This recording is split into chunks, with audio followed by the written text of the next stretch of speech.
Is needs no introduction. Howard Nations. I always say that, but then I go ahead and introduce him anyway. But I'm going to. There was one time I actually sat down, and it was funny, but I won't do that now because Howard Nations deserves to be known by all the people here and all the people who will be purchasing the videotape. He's been at the forefront at civil and personal injury litigation for 45 years. He's built a national practice focused on mass tort pharmaceuticals, catastrophic injuries, and complex business litigation. Mr. Nations co-founded and is the current co-chair of the National College of Advocacy and has taught advocacy-related courses in law schools for 35 years. He's pioneered the use of forensic, psychological, and neurolinguistic principles to persuade judges and jurors in trial. He served as president of the National Trial Lawyers, the Texas Trial Lawyers, the Southern Trial Lawyers Association, the Melvin Belli Association, and the Alethea Institute. He served 5 years on AAJ's executive committee. He's been inducted into the Trial Lawyers Hall of Fame in 2012 and is the recipient of awards too numerous to discuss right now. Mr. Nations always brings with him practical tips, his insight, his experience, and we're very lucky to have him addressing us today. Please welcome Howard Nations.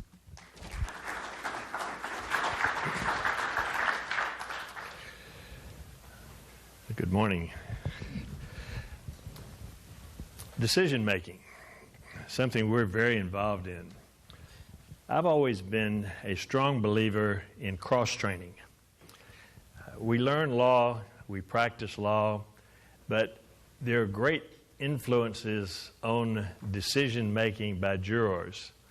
There are great influences outside of law that we're not taught.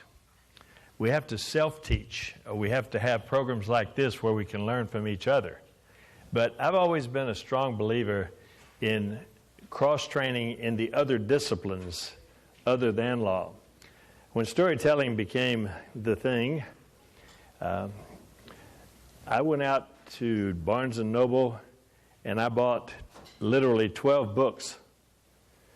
They're like this, the little small books, but I bought 12 books that were written by script writers, by the best script writers in the country on how to write a script. Why? What are they doing with script writing? They're telling a story. These are the people. These are books on how do you tell a story. And so when we think about decision making, we are very fortunate that we have some brilliant, very brilliant people outside of our discipline who have spent a lot of time and a lot of extremely strong effort that they've put into their lives, that we've put into what influences decision making. And when we get to decision making, we're going to talk about some of those people, and I'll give you some information today. I'll give you some recommendations on where you can get far more valuable information than I can give you today, but I'll try to encapsulate some of what I've learned for you, both from practice and from studying the cross disciplines of psychology and sociology. So when we think about decision making, we're thinking about a jury or a juror. How do we influence that one juror to our way of thinking, or that collective jury to our way of thinking? In the realm of decision making, we're dealing with two separate things. One is the individual juror, the 12 individuals that are there. So we have individual decision making. That's what takes place first. Each one of those juries is influenced by us to make a decision. Then you have group decision making. When they get together in a room and there are 12 of them and they're working as a group, then you have a whole different dynamic. Everyone has their own point of view. Everyone at that point has their own trial story. But now you've got a different dynamic of decision making. It's group decision making. And then you get to that first vote. You know, seldom, if ever, do you have the first vote of a jury that's 12-0. If it is, you should have settled a long time ago. That's some very bad decision making on a lawyer for the most part. So you very seldom see a 12-0 verdict. Usually the first verdict may be 7-5, 6-6. So if you start with a 7-5, how do you get from 7-5 to 10-2 or 9-3 or 12-0, whatever it is that you need? It's because you have the third dynamic of group versus group decision making. You got groups trying to persuade each other. So when we look at the panel, when we look at the demographics of our jurors, we have to stop and think in terms of, ultimately, you know, we say we give the closing argument. We don't. We give summation. The closing argument, the one that really counts, is the one that takes place in the jury room between those 12 jurors, between those two groups, between this group of 7 and this group of 5, where this group of 7 is trying to move 3 more over to their side or 4 more over to their side. That's the final argument.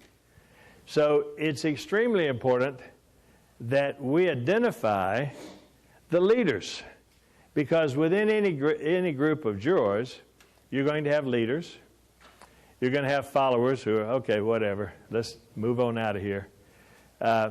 You're going to have mediators who try to bring the two sides together. Let's just reach a verdict. And you're going to have bench warmers. Now, obviously, your most important people are your leaders. So in the decision-making process, our first task is to identify on our panel who are the prospective leaders, and then also to make an educated guess of which way they're going to lead. Are they going to be leading with us? Or are they going to be leading against us? And we go to demographics for that. So our starting point in the decision-making process is a careful study of the written material that we have, the questionnaire, whatever questionnaire you get, whatever information you get in your jurisdiction on the jurors. And you look for things in the questionnaire, and then of course, obviously, if you can get a supplemental juror questionnaire, then you can design some very specific questions which help you identify leadership qualities, help you identify the people who are most likely to be your leaders. But we look at leadership in terms of what is this person's position in their everyday life? Is this a person who is a leader at work? Is this a person who is a leader in the community? Is this a person who is accustomed to being followed? Or is this a person who shows no sign of leadership? Is this person a follower? You'll get people like, I had a panel up in right outside of Fort Hood where I had a retired colonel and a retired master sergeant. Now, they're both years of leadership. And the colonel thinks that he's a leader of the military. The master sergeant knows that master sergeants run the military. And so you got two strong personalities. And there's no question they're accustomed to leading. They're going to be leaders in the jury room. So if you let one of them own your panel and they are against you, you're in trouble right off the bat. So you have to be very careful.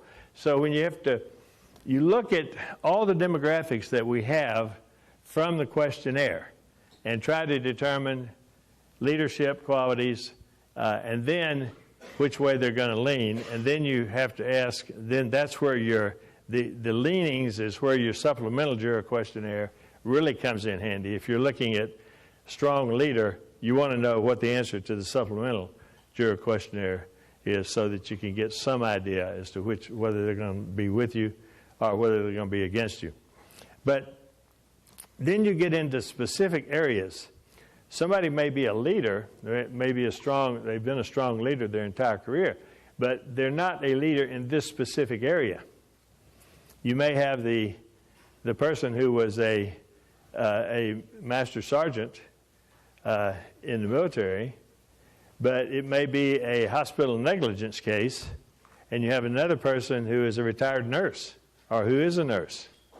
Well, her voice is going to ring more loudly and more clearly with the jury. If you let her on your jury, or if you can't keep her off your jury, you don't have enough strikes and you're not sure about her, then her specific knowledge in the area of medical malpractice, in the area of medicine, in the area of hospital responsibilities and duties is going to carry more weight than just being a leader in the military. So you have to think in terms of the very specific aspects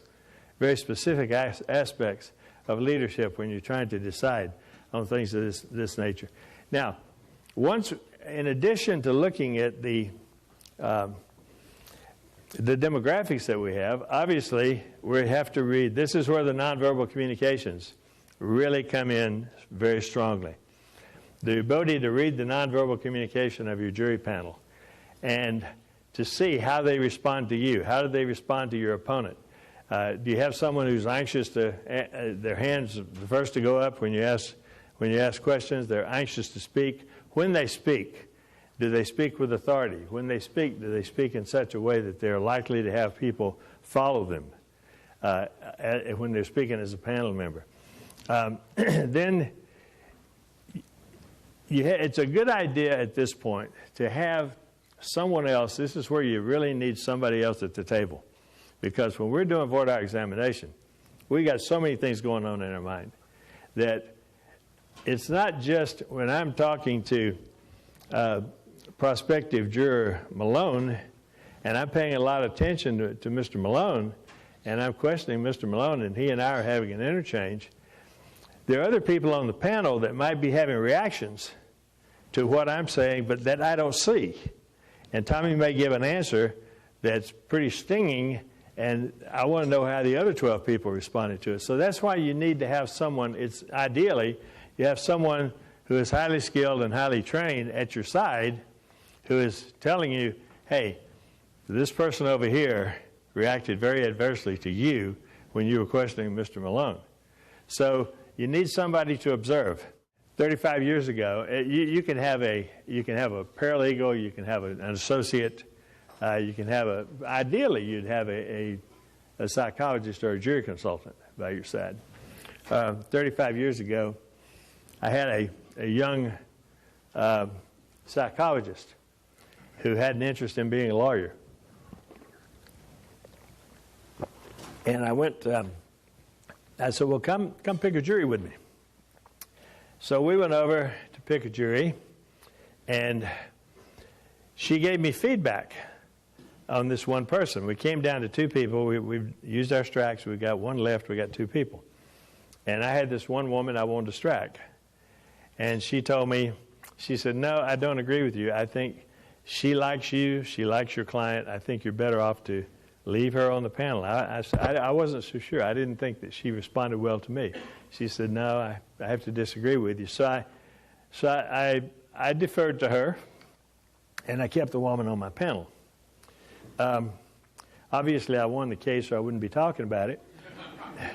But it turned out that woman was a very strong juror in my favor. And that young psychologist, what was her name? Lisa Blue. Don't know whatever happened to her.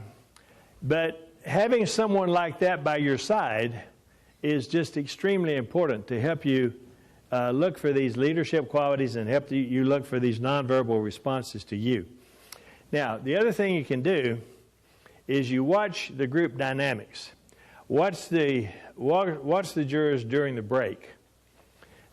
During all the breaks you take during a week or two or three of trial, and see who congregates together. You'll find that they'll start moving into groups of 3 or 4. And then in those groups of 3 or 4, who's the person who's always doing the talking while the others are the ones that are listening? You'll see leadership qualities. You'll see physical nonverbal communication indicating leadership and followers. And so you can do analysis like that. So what do you care? They're already on your panel. Here's why you care. Because it's very important that you identify as closely as possible with your leaders. And I call those the folks that are going to actually be the leaders in the jury room. I call them juror advocates, because these are the people who are going to be advocating their position very strongly in the jury room. These are the people who are going to take the leadership role in moving that from 7-5 to 10-2. Those are your juror advocates. So what you want to do is make sure that those juror advocates are your juror advocates. And so you want to know who they are. So you're watching the jurors. You're not doing it, but you've got people watching the jurors during the breaks, during lunch, seeing who's together, who's leading. And then you find ways, you go back and look, if you've got an individual who you feel is going to be your leader, then you go back and look at their demographics. Back to the case, for example, with the master sergeant. I had the master sergeant on the jury. My case involved a paraplegic. And I looked at the demographics on this, and I remembered when we questioned on voir dire, and it was obvious the proudest moment of his life, in his 30 years in the military, the proudest moment in his life was that he had bowled 300. He had bowled 300 in competition, and his 300 won the entire tournament for his team. And he was so proud of that. So what do you do with that? Well, you can key your analogies, you can key your metaphors to that person. You can give your arguments to that person. You can arm that person with the arguments that you want them to make in the jury room. So, for example, I had a paraplegic case, and I'll tell you, I learned more about paraplegia. I went out, this guy was a very close personal friend. So before his deposition, I went out and spent a weekend with him. And he lived in a trailer. And I spent a weekend with him in a trailer. And I watched, I saw, I experienced what it was like to be a paraplegic. Now, I had probably tried 3 or 4 paraplegic cases before that. And I felt like I should go back and confess malpractice, because I had tried paraplegic cases without understanding paraplegia. But when I went out and spent the weekend, I spent from Friday through Monday morning with him. And I watched the difficulty that a paraplegic has in a simple task, like like getting out of bed and making a cup of coffee. When you're down here and the cups are up here and the coffee, just the problems of making a cup of coffee. So when I argued that case, I looked at the master sergeant, who I felt was going to be our leader. I said, you know, the most fundamental task for us, something as simple as making a cup of coffee in the morning, is like trying to pick up a 7-10 split in bowling for, you know, and he gives us, a visible nod. Okay, he identifies with knowing what a 7-10, knowing how difficult a 7-10 split is. But that's an analogy, a metaphor that goes directly to him. And then the other thing you want to do is you want to arm your juror advocates. If you want to influence decision making, you want to arm your juror advocates with the argument that you want them to make in the jury room in your behalf. And the way you do that is when you have 12 people in a jury room and everybody wants to talk, aside from the foreman, who has a built-in advantage, who is the person that gets the advantage in the jury room? It's the person who can say, wait a minute, look at this. It's the person who holds up the exhibit and has something to show, as opposed to just their voice. Wait a minute, look at this. Exhibit so-and-so. So what you do is you arm your juror advocate with the exhibit that you want them to use. So we always have the outcome determinative exhibit. And if we can, we submit special issues in Texas. So special issue number 5 might be the outcome determinative causation issue. So we'll carefully, ahead of time, we'll mark our exhibit as plaintiff's exhibit 5. So when we get to that point in the argument, you tell the juror, you look directly, you've got your 2 leaders, the people you think are going to be your 2 leaders in the jury room. Say, now when you consider issue number 5, causation, remember plaintiff's exhibit 5, and remember that and then you give them the argument that goes along with Plaintiff's Exhibit 5, and you're telling them, okay, Robin, what I want you to do now is when we get to this, I want you to pick up Plaintiff's Exhibit 5, and Tommy, I want you to help her. The two of you make this argument. This is your argument on Plaintiff's Exhibit 5. It works. I've had people come out and say, you know, I argued it just the way you told me. But then they want part of the contingent fee. It gets gets a little messy. So arm your jury advocates with the arguments that you want them to make. Make the appeals to the leaders, and then after you arm your jury advocates, then we come down to the very basis of the basic things that we've been taught about the decision-making process. So basically, here's how it works. You have, in decision-making, you have people who come to the courtroom now preloaded with bias. When I tried my first case back when the earth was cooling, I stood up in front of a jury panel, and it was they were interested, first of all, they were interested in jury duty. Most of them wanted to be there. And they had a fairly open mind. That is a distant memory, because now we have to understand, as we've heard from the magnificent work that's been done by David Winter and Greg Cusimano and all the speeches that have been given on jury bias by AAJ and all the wonderful information that's been provided by that, we know that jurors come in now preloaded, and they are basically fundamentally preloaded with anti-plaintiff bias. So we're no longer writing on a blank blackboard anymore. We are standing up there now with bias against us, with bias against our plaintiff, and with the thought that our plaintiff's case is frivolous going in. And so this is all the new material.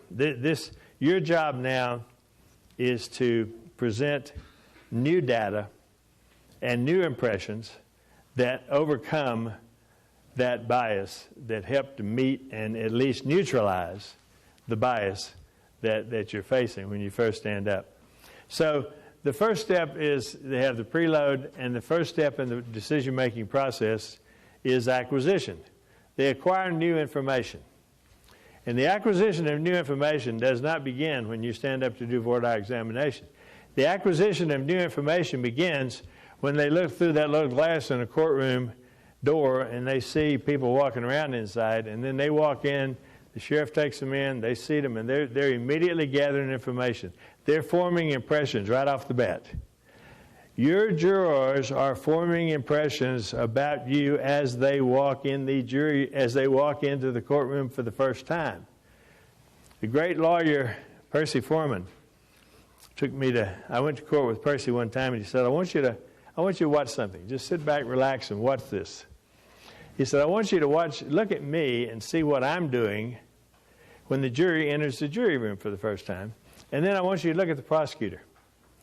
And so, excuse me a second, I have a little sore throat this morning. So I did. The jury walks in, and I look at Percy. And I look at the prosecutor. Here's the prosecutor. The prosecutor is over here shuffling papers, and he's not looking at me. His nonverbal communication is, oh my God, are they here already? You know. Percy was back here shaking hands with the court reporter. Good morning. How are you? Nice to see you. He goes over, shakes hands. He's talking to everybody in the courtroom. And his nonverbal communication is, oh, good morning. Welcome to my courtroom. This is my clerk. This is my bailiff. My judge will be here in just a moment. And the 12 of you who are chosen as my jurors, I mean, his impression, the first impression of the prosecutor was, he's not ready. He's not prepared. The first impression of Percy was, you know, boy, this is going to be interesting. I mean, here's a guy who's in command. He is in command, right off the bat. And he was. He always was. I never saw him when he wasn't. So remember, the acquisition of the first impression begins with the jury seeing your nonverbal communication. And it's not just you. Remember this. It's everybody associated with your team, or everybody they think is associated with your team. When you have reactions in the courtroom from your associate, reactions from your client, reactions from anybody that is associated with your team, it's charged back against you. It's charged back against your case. You have to keep that in mind and remind everybody of that. So after acquisition, then you get to the all of the new data. Now, the new data is nonverbal communication. It's the first impression. And then you have the second step is, after acquisition, is conflict. It's when the information they brought into the courtroom with them conflicts with new information. Now, if they find information the way they expected it to, everything's fine. They just move right along, that this is going to be the way I thought it was. But if they, in our case, they usually have conflict to resolve. So they get conflict because they get new data, they get new things that they didn't expect before. So then after you get new data, then you have to have resolution. You get new data, conflict, and then resolution of the conflict.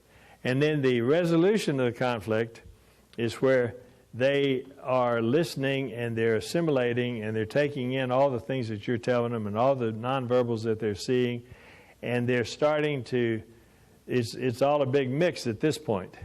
But then after you reach resolution of the conflicts, then you have emergence. And what emerges is their first impression. What emerges is their trial story. And the important thing about a trial story is that everybody has one. And all this thing I'm describing to you now, we're told, occurs during the primacy portion of your trial. Primacy is voir dire examination, opening statement, and your first witness. And we're told by, the old thing about jurors decide cases after the opening argument, that was foolishness when it was said. First of all, that's not what the study said. Secondly, that got quoted and misquoted and misquoted and perpetuated, and it's always been wrong, and it's even more wrong now than it ever was. We're told now that by the time they hear at the end of the first witness, not that they've decided the case, but that by the end of your first witness, they have started to formed their own trial story, their own version, their own model of what this case is about. And the importance of that is that from that point forward, instead of just listening and resolving conflict and thinking about, from that point forward, when they now have an impression, their own trial story, their own impression of what this case is about, and then everything they hear from that point forward, all the evidence they see, all the evidence they hear from that point forward will be filtered through their own trial story. So everybody filters that. Now they have another filter. They've had lots of filters. Their filter started out being their bias, their prejudice, their beliefs, their values. But now they have a new filter, and it's their filter about this case. So it is extremely important that you sell your trial story. You have them, in an ideal world, what you want them to do is adapt your trial story as their own. Now, I've tried a lot of cases, I've had a lot of trial stories, and I can tell you from experience, it is far easier to get the jury to adapt your trial story as their own if you have one. Took me a long time to figure that out, but I can say that pretty much safely now. You need to know what your trial story is. You need to know it before you get there. You need to know what is the story of this case that I need this jury to adopt. There may be a trial story on damages and a separate trial story on the causation or defect or whatever. But you've got a trial story. And what the trial story is in terms of the jury is when they go home at the end of the first witness, they go home that night and the spouse says, what's this case about? They say, well, this is a case about. Whatever they say after that is their trial story. This is a case about this poor man who lost his wife because the doctor didn't pay attention. Or this is a case about another one of those frivolous medical malpractice cases where they're trying to make money, a man's trying to make money off the death of his wife. I mean, those are two completely different, obviously completely different trial stories, but whatever they say to finish that sentence is their own little trial story that they're formulating. Now, that trial story then becomes important because when they then hear evidence, they will seek evidence that supports their trial story. So there are a lot of things that we put on in terms of oral testimony and in terms of visual testimony, demonstrative evidence that is subject to interpretation. We know it can be interpreted either way. The importance of the trial story is, in the persuasive process, is they will then interpret. They want to be right.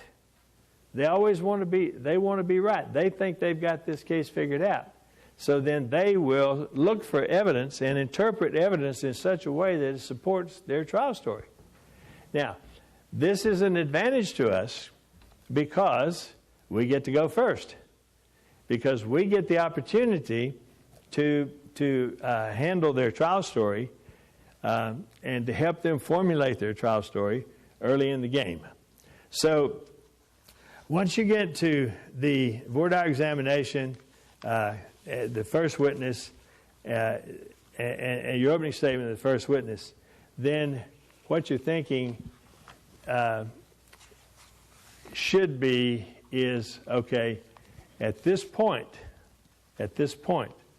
what do I do to support everything I've just said with, and this is the important part about the unconscious versus the conscious mind appeal. How can I support everything that they've just formulated by hard evidence? You put your hard evidence on first. So I'll get back to that in a minute. Let me tell you about some folks, like I said, who have really helped us with this quite a bit, who've done a lot of work in terms of the decision-making in the courtroom. Let's switch over to see. I want to talk to you about a couple of three people who are very interesting. Clotaire Rapport has a book called The Culture Code. In The Culture Code, what he has done, this man's amazing. He's a Frenchman who came to America, and it's very interesting, a common thing that these psychologists and sociologists do. A lot of their work is founded in focus groups. It shows you the extreme importance of focus groups.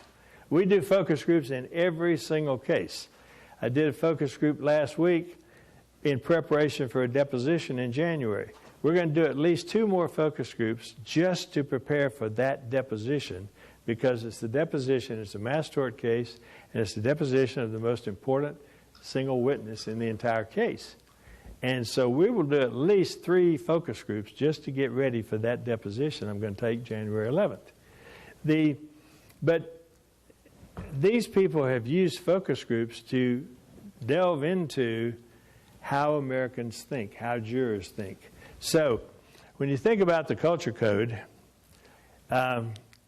you think about, there's the culture code, there's the Reptile, which we'll talk about, there's rules of the road, which I won't bother to talk about because you're going to have the master here shortly, and there's neuro-linguistic programming. All these things have been helpful to us in understanding psychology. But all these folks do the same thing. They delve into the brain and into the parts of the brain and how we persuade and how the decision-making process takes place in the brain. Now, you have the cerebral hemispheres and the cortex. You have the limbic, which is the hippocampus, as you can see. And then you have the reptile. Now, the brainstem and the cerebellum. In the culture code, he identifies the brain as the reptile being lust, fear, and aggression, and the limbic as being emotions, and the cortex being higher reason. Now you would hope that juror decision-making, voter decision-making, would be based upon the cortex, higher decision-making. If you want to see, I mean, you only have to look back at the election since, I don't know, pick the year 2000. And you see that obviously decision-making is not based on the higher reason. It's based on the reptile. And everybody agrees with this, that the reptile always prevails. As between higher reason, the reptile always prevails. And the reptile, again, and you're seeing it right now, fear. It's all about fear. You see the re-election, this was the absolute format that was used for the re-election of George W. Bush in 2004. How do you re-elect someone who's just had one of the worst four-year administrations in the history of the country, and yet they get re-elected? You remember what the theme was? You can't change commanders-in-chief in the middle of a war. They're coming for us. It was all fear, fear, fear. Remember all the color codes that we had, the levels of security? They were all, it's red today, be scared as you drive to work, whatever. That was all tapping into the reptile. It was all tapping into fear. And we know this, that the reptile always prevails, which is why that the reptile, as being taught now by our friends, has a very valid basis in persuasion in the brain. But let me tell you what Clotaire Rapport did. He came into America and he wanted to decide what is the culture of America, what is the code for American culture. So if you take any one given thing in America, how can I take the whole area of like medicine? How can I take the area of medicine and what is one word that I can use to identify what the Americans think of the medical system? So he takes the medical malpractice, for example. So the doctor, the code for doctor and nurse and hospital. And he does focus group after focus group after focus group. And this is one I'll come back to in a moment. Well, let's just do this. One of the things that he figures out, and this can be helpful to us, for health and wellness, Americans, the one word that Americans use to identify with health and wellness is movement. So if you've lost your mobility, if you've lost your movement, then you've got severe damage to your health. And this is how Americans think. We think of movement as being healthy, the ability to get around. And so what you want to prove as you're proving up the damages in a case, if you want to tap into this, you prove all the things that your plaintiff cannot do now that they could do before as a result of the loss of movement, their inability to get around, their inability to do things they could do before.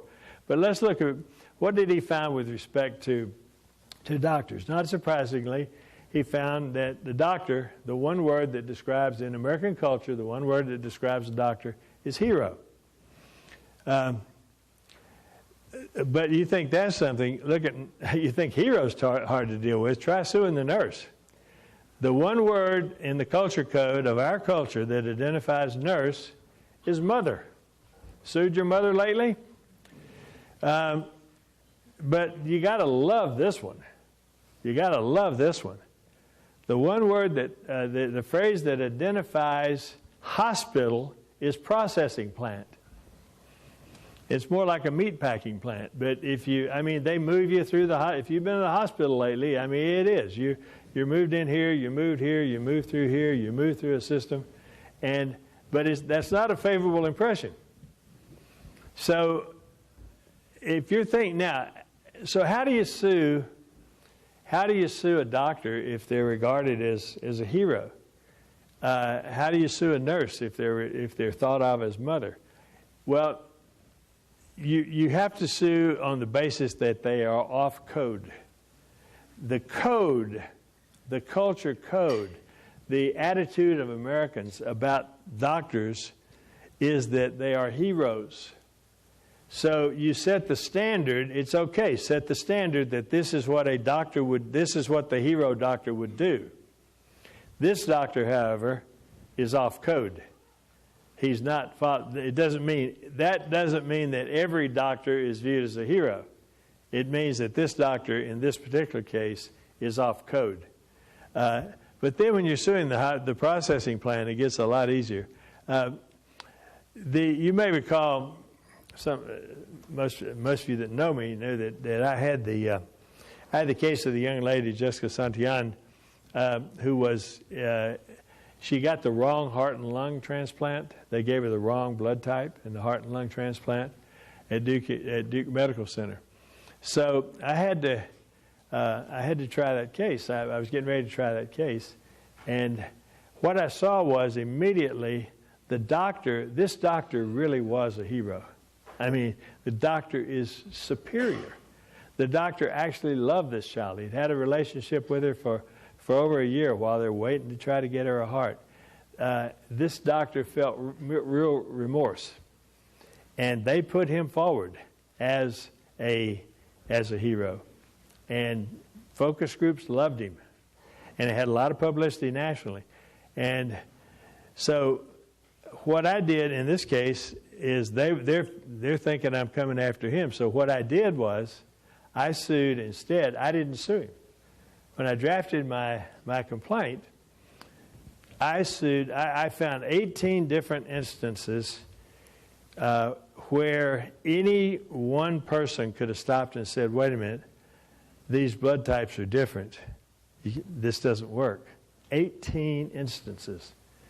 So what I did was I sued the hospital directly, and I sued the head of the medical center personally because he was in charge of all the protocols, he was in charge of all training, he was in charge of everything. And he had already decided he was going to take another position, and he was going to be leaving. But the most important thing was they were self-insured to a very large extent, and he was the decision maker on paying money for a settlement of the case. So I named him personally.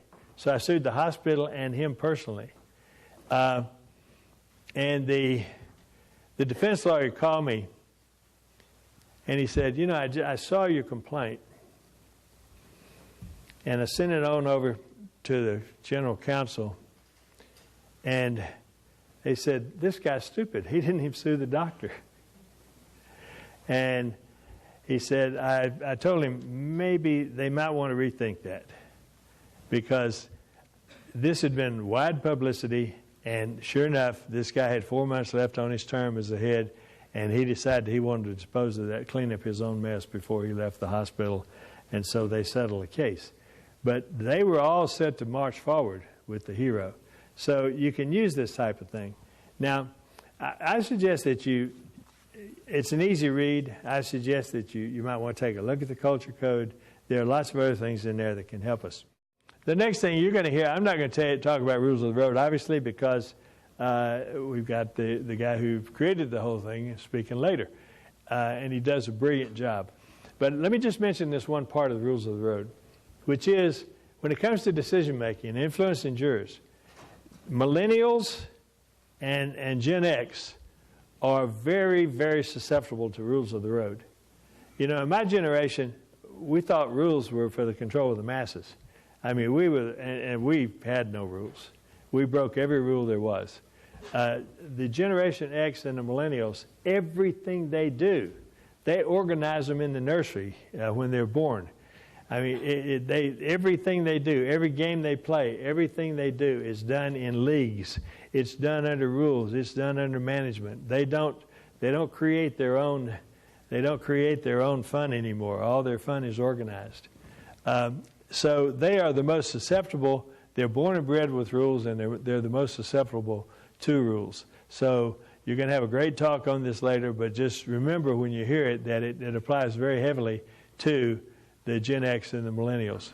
But these are your most rule-oriented jurors.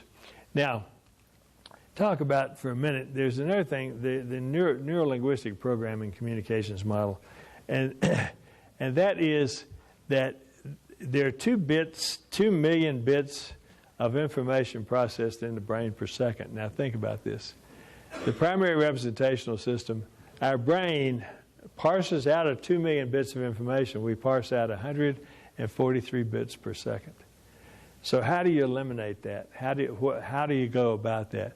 Well, the deletion occurs through filters that are based on our beliefs and our values. And what we have to understand is we're not going to change beliefs. During voir dire examination, during opening statement, I don't care how persuasive we are, you're not going to change the beliefs of jurors. So it's very important in the decision-making process, try to parse out on voir dire and especially on supplemental juror questionnaires, what are the beliefs and what are the values of these jurors. Now, what you can do then is you have to get them to set aside their beliefs for a very brief period of time, for a week, for this particular case. They can walk in believing that all malpractice cases are frivolous lawsuits. And they can leave 2 weeks later believing that all malpractice cases are frivolous lawsuits, except for this particular one. So you have to carve out that this is the exception. Don't try to tackle that belief. Don't try to change the belief. If you try to change the belief that all malpractice cases are frivolous lawsuits, you're taking them head on. And you're on the other side from them, and you're antagonistic towards them. Let them believe. They can still believe it. They can walk away and tell everybody in the world, malpractice cases are frivolous lawsuits. In fact, I was on a jury, and I had the only one that was not frivolous. The one I had was legitimate. But most of them are frivolous. So don't try to change beliefs. You try to work your way. It's the suspension of disbelief. You need to get them to suspend their belief for a very short period of time.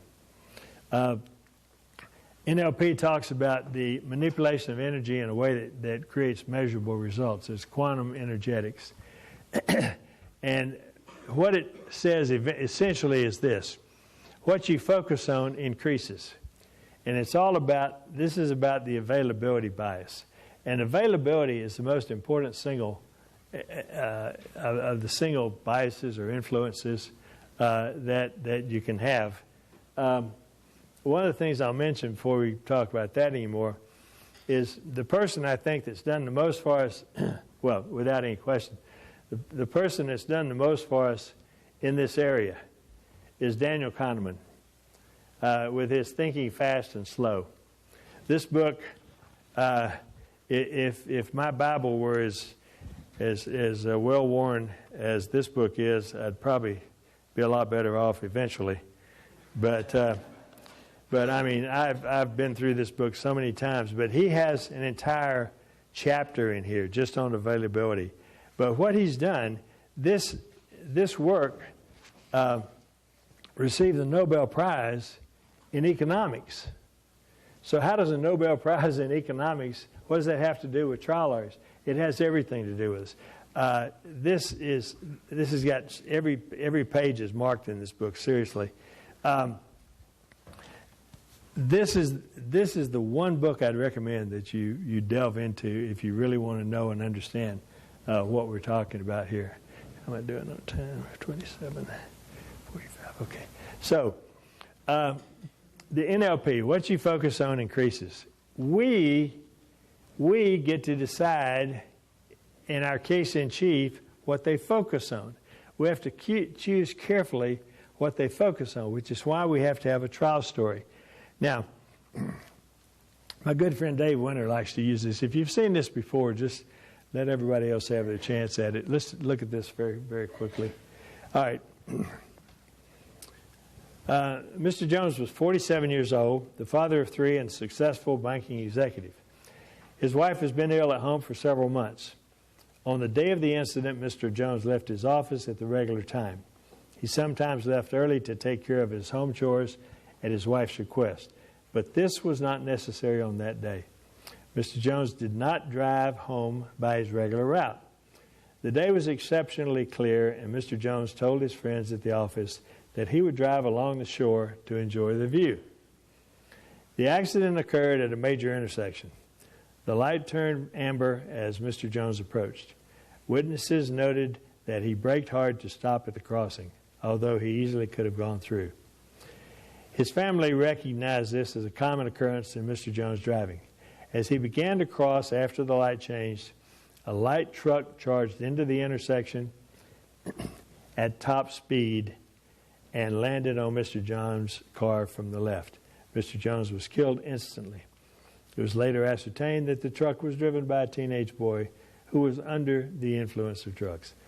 As commonly happens in such situations, the Jones family and their friends often thought and often said, "if only," during the days that followed the incident. If only what? Okay, you tell me. If only what? If only he had taken his normal route. If only what? If he'd gone through the yellow light. Come on.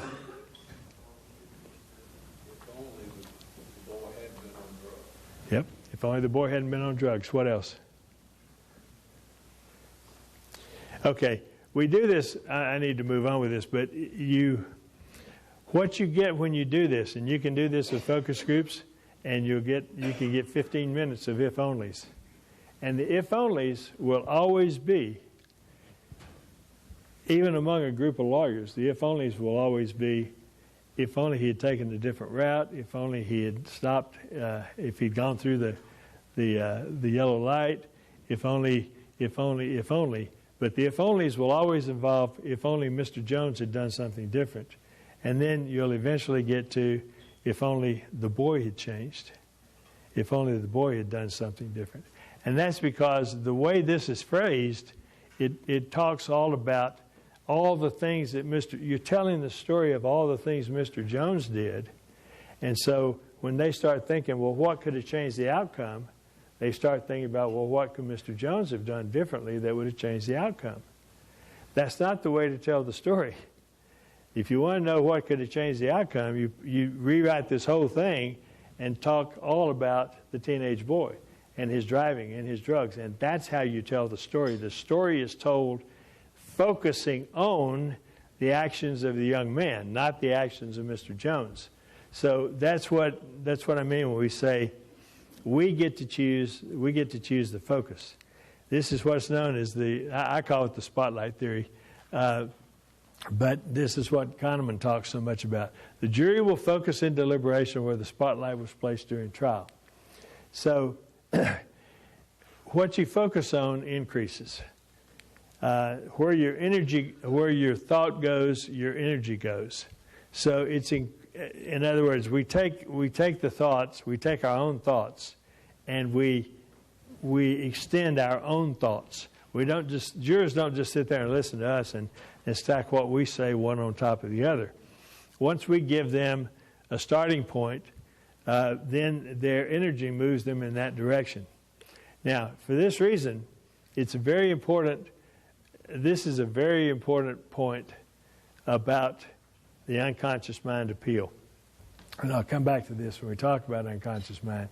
But you have to tell your story in positive terms because the unconscious mind does not comprehend negatives. So this is why we don't tell our story in terms of what the doctor did not do. We don't tell it in terms of what the doctor failed to do or what the driver failed to do. You always tell your story in terms of positive. I'll get back to that in a minute. The representational systems are the auditory, the sight, and sensation, the kinesthetic feeling. Creating likability and rapport, the matching, mirroring, and pacing. These are the NLP principles. I'm not going to spend a lot of time on those, just to tell you that they exist. It's the idea of achieving verbal rapport. It must be, oh, it's an alarm. Yeah, okay. I do have my, I don't have my, that's an alarm saying it's time to shut up. Did you hear my notes about cell phones? Yeah. Okay, so how much time do I have? 5? 7. Okay, good. Okay, so I'll go over this with you. It's obvious, but we know now. In communicating, the delivery of our message is 8% verbal. That's the words that we use, 8% of the persuasive process. The vocal is 37% of the persuasive process, and the nonverbal communication is 55%. So in that decision-making process, the jurors are watching everything that goes on in the courtroom at all times. And this is what I'm talking about people that are linked to you. If they're sitting back, they could be sitting back in the audience, back on the other side of the bar, but if the jury relates them to your case and they see adverse or shocked reactions to testimony or something of that nature, they can describe it to you, so you have to be extremely careful about it. Milton Erickson was another one of the geniuses that's taught us so much, and he taught us about the significance of synthesis and consistency in our nonverbal and verbal communication, because what he's saying, what Milton taught us is that you have to have you have to tell the same story vocally, verbally, and non-verbally, because if your nonverbal communication is not consistent with your verbal communication, the nonverbal will prevail every time. So if you're talking one story and you're demonstrating another story, what you're saying, what you're doing, what you're showing is going to prevail, which means that your vocal part, what you're saying, attacks you on the basis of trustworthiness, because you're losing credibility.